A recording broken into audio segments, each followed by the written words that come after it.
The federal opposition is claiming over 500,000 public servants and veterans will fall under the umbrella of the government's proposed model to tax defined benefit schemes. Given the complexity in defining each benefit scheme, the coalition says hundreds of thousands of super funds could move above $3 million over the next 10 to 15 years. Members of the public sector superannuation scheme and the military superannuation benefit scheme, I hope you're all following here, folks, would be hit by the new tax changes, according to the opposition. The government is defending the decision to broaden the tax changes to all defined benefit schemes. The coalition launches a political war against the government's changes to superannuation. How on earth could you believe them? How could you believe anything the Prime Minister says? How could you believe anything the Treasurer says?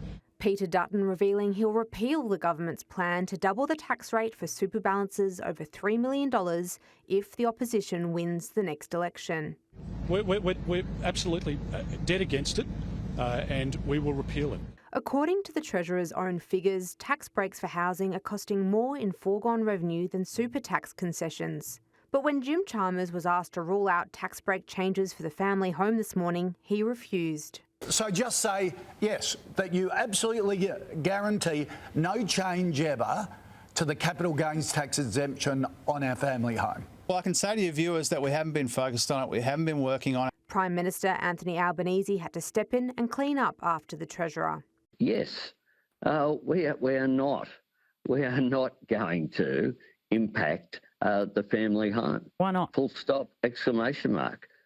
Because we're not going to. But why not? What's the policy? Because it's a bad idea. Who was forced to issue a mea culpa. Ruled it out. Here's your opportunity to do the same. Yeah, I do that. And I should have done that this morning too. The key political question now on the super change, does it add up to a broken promise, considering it won't happen until after the next federal poll? We've now seen the first change of what I think will be many changes. While the change is forecast to impact just under 80,000 Australians, the policy isn't indexed, so critics argue we don't know how many people it will ultimately capture over time with inflation.